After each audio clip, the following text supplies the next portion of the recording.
तो हमने पिछले एपिसोड में देखा कि यूरी अपनी आर्मी के साथ ब्लैक किंग के कैसल पे अटैक कर देता है, पर अनफॉर्चुनेटली वो जीत नहीं पाते और कैपिटल की ओर चल पड़ते हैं। पर वहाँ पर ऑलरेडी डीमन आर्मी अपना दावा बोल चुकी होती है, पर इस बार यूरी और उसकी आर्मी नहीं हारती और यूरी इस जीत के साथ साथ अपने दुखों से भी बाहर आ जाता है। और इस दिन एक special team black king suppression army का भी जन्म होता है। So let's continue with our story. तो यूरी की नई टीम बनाने पर सभी लोगों के मिक्स रिएक्शन होते हैं, क्योंकि पिछली बार जब यूरी ने ऐसा किया था तब डिसीजन उनके फेवर में नहीं आया था। इधर बुरखार्ट अभी भी एरन के उससे माना चुराने पर गुस्सा होता है, जबकि एरन ने उसे बता दिया था कि वो एक टैक्टिकल स्ट्रेटजी थी और उस वक्त उसके पास और कोई चारा नहीं था। पर वो सब कुछ भी नहीं सुनता और वहाँ से जाने लगता है और उसके पेट की इंजरी की वजह से वो वहीं पे गिर जाता है। और अगले दिन जुलियाना उसकी इंजरी को हील करती है और उसे कहती है कि तुम एक बहुत ही अच्छे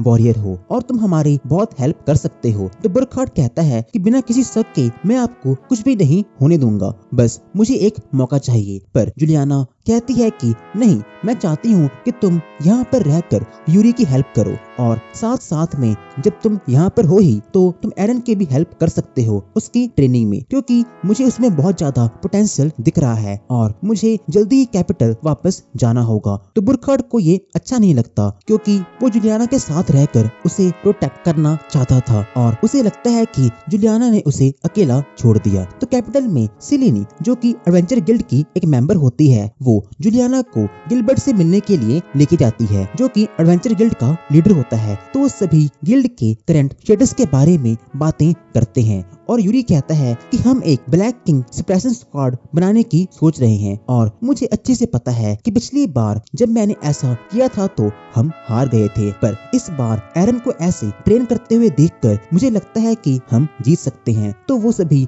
गिलबर्ट के ऑफिस में चले जाते हैं और वहाँ पर सिलेनी चैम्बर में आकर उन सभी को long distance communication magical device देती है, जिससे वो किंगडम के किसी भी कोने से बात कर सकते हैं। और गिलबर्ट कहता है कि उन सभी को जल्दी ही 3 ग्रेट सेजेस से मिलना होगा, क्योंकि इस सिचुएशन में बस वही उनकी हेल्प कर सकते हैं। तो यूरी और जुलियाना मान जाते हैं और इस तरफ एरन को ट्रेनिंग करने के बाद बहुत ज्यादा भूख लग रही होती है, पर उसके पास कुछ भी पैसे नहीं होते। तो वो मार्केट में से कुछ चुराने की सोचता है, पर उसे तभी याद आता है कि वो अब यूरी की आर्मी का मेंबर बन चुका है, तो ये सब काम उसे अब शोभा नहीं देते। पर तभी वो एक लड़की की चिल्लाने की आवाज सुनता है, तो वो भाग के उसकी तरफ जाता है और देखता है कि एक आदमी छोटे से नाइफ से उसे मारने वाला होता है। तो एरन पास के एक स्टॉल से छोटी सी स्वॉर्ड को उठाकर उसे वहीं पर हरा देता है बिना कोई खास मेहनत किए, और सिटी के गार्ड्स उस आदमी को वहां से ले जाते हैं। तो डस्टिन, जो कि पेशे से एक वेपन्स का डीलर होता है और तो और वो वॉलंटियर आर्मी को भी अपने वेपन्स सप्लाई करता था, तो वो एरन की इस छोटी सी परफॉर्मेंस को देखता है और कहता है कि तुम्हें वेपन्स की अच्छी पहचान है, क्योंकि तुमने वेपन्स में से बेस्ट वेपन को चूज किया और वो भी कुछ ही पलों में। और पूछता है कि क्या तुम वही एरन हो जिसने अभी अभी यूरी की नई टीम को ज्वाइन किया है। तो एरन हाँ में जवाब देता है। तो डस्टिन उसे ये स्वॉर्ड एक गिफ्ट की तरह दे देता है और कहता है कि ये स्वॉर्ड एक बहुत ही मशहूर ब्लैक स्मिथ ने बनाई है और उसके मुताबिक ये स्वॉर्ड एक अपना खुद का नाम भी डिजर्व करती है, और कहता है कि इस स्वॉर्ड का नाम लोग कई सालों तक याद रखेंगे या फिर इसका नाम मिट्टी में मिल जाएगा, ये सिर्फ और सिर्फ तुम पर डिपेंड करता है। इसके बाद हम देखते हैं कि गिलबर्ट यूरी से कह रहा होता है कि मेरी ब्लैकनिंग अब दिन प्रतिदिन बढ़ती जा रही है और कभी कभी मैं सोचता हूँ कि मुझे भी तुम्हारे साथ वॉर पे ब्लैक किंग के खिलाफ लड़ना चाहिए। तो यूरी कहता है कि वो दिन कभी नहीं आएगा, तुम बस रेस्ट करो। और इधर बुरखार्ट एरन को ट्रेनिंग करते हुए देखकर सोचता है क्यों ना मैं उसकी थोड़ी हेल्प कर दूं, जैसा कि जुलियाना ने उसे कहा होता है। पर जैसे थोड़े पास जाता है वो उसके हाथ में वही स्वॉर्ड देखता है और पूछता है कि ये तुम्हारे पास कहाँ से आई। तो एरन बताता है कि स्वॉर्ड का नाम हारेमारू है और मैं स्वॉर्ड का एकलौता ओनर हूँ। तो बुरखार्ट गुस्से में आकर कहता है कि झूठ मत बोलो, मैं अच्छे से जानता हूँ कि तुम्हारे पास इतने पैसे नहीं हो सकते कि तुम इस स्वॉर्ड को खरीद सको, तो बताओ कि तुमने ये स्वॉर्ड कहाँ से चुराई है। तब तक जुलियाना भी वहाँ पर आ जाती है और बुरखार्ट उसे भी यही बात बताता है। डस्टिन वहाँ पर आकर कहता है कि ये स्वॉर्ड मैंने खुद अपने हाथों से एरन को दी है, और ये सुनकर बुरखाट बहुत ही ज्यादा एम्बैरेस फील करता है और एक सॉरी बोलकर वहाँ से चला जाता है। और अब रात को हम देखते हैं कि यूरी जो कि लगातार ब्लैक किंग के ब्लैकनिंग कर्स से लड़ने की कोशिश कर रहा होता है, पर तभी उसके डोर पे नॉक होती है और एरन वहां पर आकर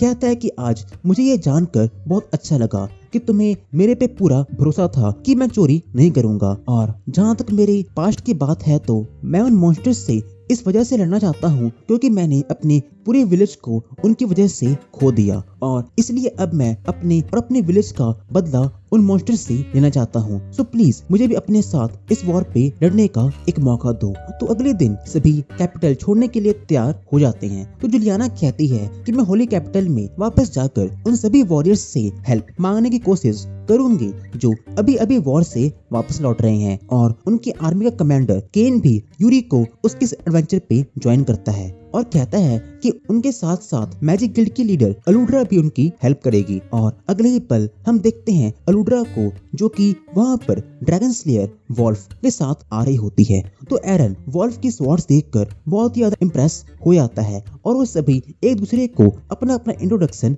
देते हैं। और इसके बाद जुलियाना बुरखाट से उसकी ड्यूटीज अच्छे से निभाने के लिए कहती है और उसे एक गुड बाय कह के कैपिटल की ओर वापस चली आती है। और बाकी के लोग अपने एडवेंचर पे 3 ग्रेट सेजेस से मिलने के लिए जर्नी को शुरू कर देते हैं। और रात हो जाने की वजह से वो एक जगह देखकर कैंप लगाते हैं ताकि उन्हें थोड़ा सा आराम मिल सके। और इसके बाद यूरी बुरखाट के पास जाता है और एरन को इस जर्नी पे ट्रेन करने के लिए उसे कहता है। तो बुरखाट कोई भी जवाब नहीं देता और आगे जंगल की ओर बढ़ जाता है। और जैसे जैसे वो आगे बढ़ रहा होता है वैसे वैसे उसकी डार्क फीलिंग उसके ऊपर हावी होती आ रही होती है क्योंकि बुरखाट बहुत ही ज्यादा अकेला और हारा हुआ फील करना शुरू कर देता है। और तभी डार्क किंग की जनरल आइरिस वहाँ पर आकर उसे एक मैजिकल नाइफ से स्टैब कर देती है और उसके कान में धीरे से कहती है कि तुम्हें भी पता है कि तुम गलत साइड से लड़ रहे हो। तो बुरखाट उसकी बात नहीं सुनता और जंगल में से ब्लैक ऑरा आता देखकर सभी जंगल की ओर भागते हैं। और ये देखकर आइरिस अपने नाइट्स को भी समन कर देती है, बट वॉल्फ और एरन आसानी से उन सभी नाइट्स को 2 हिस्सों में काट देते हैं। बुरखाट को फिर से अपने पैरों पर खड़ा देखकर यूरी एक कॉम्बो अटैक करने की सोचता है और केन मिसिदा को भी तैयार रहने के लिए बोलता है, बट तभी बुरखाट अपने नाइट की प्राइड को खो देता है और डार्क ऑरा से हारकर अपने आप को डार्क किंग के नाइट में बदल लेता है। और ये देखकर सभी हैरान हो जाते हैं और सभी एक साथ मिलकर उसे रोकने की कोशिश भी करते हैं, बट उसके सामने वो टिक नहीं पाते। पर आइरिस सामने आकर बुरखाट से कहती है कि अभी के लिए इतना बहुत है, उन्हें वापस से जल्दी कैसल में जाने के ऑर्डर मिले हैं। तो वो दोनों टेलीपोर्ट हो जाते हैं और इसके बाद ये खबर यूरी जुलियाना को बताता है अपने डिवाइस का यूज करके। तो जुलियाना को ये सुनकर बहुत बुरा लगता है और वो अपने आप को ब्लेम करती है बुरखाट की इस हालत के लिए। पर तभी कैपिटल में एक बार फिर से आग लग रही होती है और एक दर्दनाक मंजर चारों ओर देखने को मिलता है। पर तभी पता लगता है कि इस बार कोई भी डीमन आर्मी का अटैक नहीं बल्कि कैपिटल के लोग आपस में ही लड़ रहे होते हैं, क्योंकि ब्लैक किंग के बढ़ते कंट्रोल और होली किंग के मरने के बाद से अब कई लोग ये मानने लगते हैं कि उन्हें अब ब्लैक किंग से कोई नहीं बचा सकता और हमें जल्दी उसके आगे घुटने टेक देने चाहिए। तो कैप्टन नाइट का कमांडर स्लॉथ अपनी आर्मी का इस्तेमाल कर सिचुएशन को बाहर से तो काबू कर लेता है, पर वो हारे हुए सोच को आम लोगों के दिमाग से नहीं निकाल पाता। और जब वो ये सारी बात जुलियाना को बता रहा होता है तभी एक छोटा सा बच्चा ऑफिशियल बिल्डिंग में एक एक्सप्लोसिव फेंकने की कोशिश करता है, पर एरिस टाइम पर आकर उसे रोकता है। तो जुलियाना कहती है कि उसे बोलने दो। तो बच्चा कहता है कि मैं ब्लैक किंग की डीमन आर्मी को ज्वाइन करना चाहता हूँ क्योंकि इसके अलावा हम आम लोगों के पास सरवाइव करने का और कोई तरीका नहीं है। तो जुलियाना गुस्से में आकर एक लंबी चौड़ी स्पीच देती है और बुरखाट के खोने पर थोड़े बहुत आंसू भी बहा देती है। और इसके बाद फटाफट वो पैलेस में अपनी दोस्त जो कि थोड़ी देर के लिए एक क्वीन बनने का नाटक कर रही होती है उससे मिलने के लिए जाती है ताकि वो आगे का प्लान बना सके। और उसके साथ स्लॉथ और एरिस भी उसे ज्वाइन करते हैं। पर तभी वेन चैम्बर में आकर कहता है कि किंग सूरी अपनी आर्मी के साथ किंगडम के पास पहुंच चुका है, पर उसकी आर्मी अभी पिछली वॉर से उभर नहीं पाई है। तो जुलियाना सोचती है कि उन्हें सूरी जैसे वॉरियर की हेल्प भी ले लेनी चाहिए और वेन को किंग सूरी के पास एक लेटर लिख के भेजने के लिए कहती है। और इधर यूरी अभी भी अपने ब्लैकनिंग कर्स से जूझ रहा होता है, तो फूना अपनी मैजिकल बुक की मदद से उसकी हेल्प करने की कोशिश करती है, बट उसका कुछ भी असर नहीं होता। तो अगले दिन वो सभी अपनी जर्नी को फिर से कंटिन्यू करते हैं। भले ही वो सभी लोग अभी भी बुरखार्ड की लॉस से उबर नहीं पाए होते, पर उनके पास कोई भी टाइम वेस्ट करने के लिए नहीं होता। तो एरन यूरी से पूछता है ये 3 ग्रेट सेज कौन है, तो वो बताता है कि हम उन 3 ग्रेट सेजेस में से सेज ऑफ डेस्टिनी से मिलने जा रहे हैं, क्योंकि वो हमें हमारी दोस्त पिक्सी फेरी ऑफ होप के बारे में बता सकते हैं। तो आज के लिए इतना ही गाइस, हम नेक्स्ट पार्ट में देखेंगे कि 3 सेजेस हमारी आर्मी की हेल्प कैसे कर सकते हैं। तब तक के लिए bye bye and see you all soon.